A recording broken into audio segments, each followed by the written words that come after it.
It's a personal problem. Can't share it with you guys. The Quran states that Judas died on the cross, not Jesus. It also says in the context that Allah made it seem so. Is Allah deceptive? That's with me? Yes. First of all, in all fairness to the Quran, as I ask of Shabir to be fair to my text, not believe it, but quote it in context, nowhere in the Quran does it say Judas. About deception, that's a difficulty in Islamic scholarship, and I care not to comment, because I do believe God is sovereign and can choose to use methods that to us seem to be unacceptable, but it is not an attack on His holiness. So I have no problem with that Quranic statement.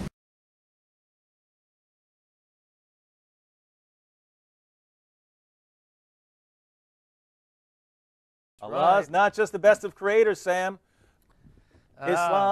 Islam teaches that Allah is also the best of deceivers. You got it. The best of all who deceivers. Now, just to remind you from a Christian perspective, the greatest deceiver of them all is not Yahweh God. That would be blasphemy. It's Satan. Revelation 12:9 says of Satan, he is the one who deceives the whole world. And Jesus Christ our Lord in John 8:44 says that Satan, the devil, is the father of lies. Not God, but Satan, right? About deception, that's a difficulty in Islamic scholarship, and I care not to comment, because I do believe God is sovereign and can choose to use methods that to us seem to be unacceptable, but it is not an attack on His holiness. So I have no problem with that Quranic statement. Be consistent, that otherwise you're inconsistent, and if you're inconsistent, you're not being honest. It was brought up about he was asked to compare in case of I guess about God being trustworthy or deceptive, and God cannot lie, and things of this nature. And so he brought up a particular verse from the Quran, and he does mention that it's translated in different ways.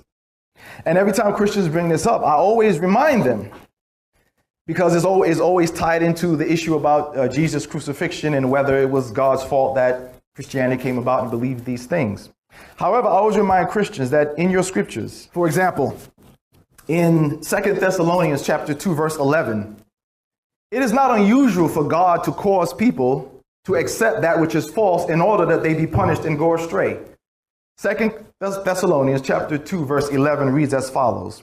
For this reason, God, not the devil, not someone else, God sends them a powerful delusion so that they will believe the lie. Who sends it? The devil. No. Who sends it? God. God sends the delusion, so they will believe the lie. And so that all will be condemned who have not believed the truth, but delighted in wickedness. Now, we can look through history and we see that, in fact, there were Christian writings, and there were some groups of Christians that did not believe that Jesus had died. You see? So to say that it's Allah's fault, no, this is wrong. Maybe you just unfortunately chose the wrong group to follow.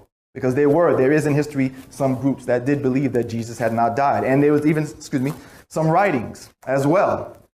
And we can get into those details if necessary. But nonetheless, when this question is brought up, please remember that your own book confirms that it's not unusual for God to cause those who He condemns to accept and believe a delusional lie in order that they be sent astray. It's right there. Other examples we see.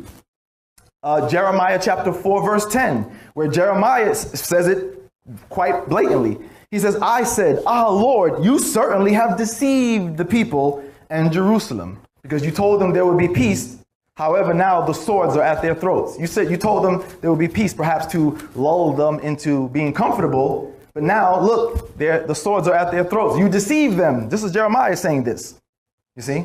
So I would return that question to you then. If this is what your God can do, since you posed that to the Islamic position, how then can we trust your God then, if your God is willing to do things like this?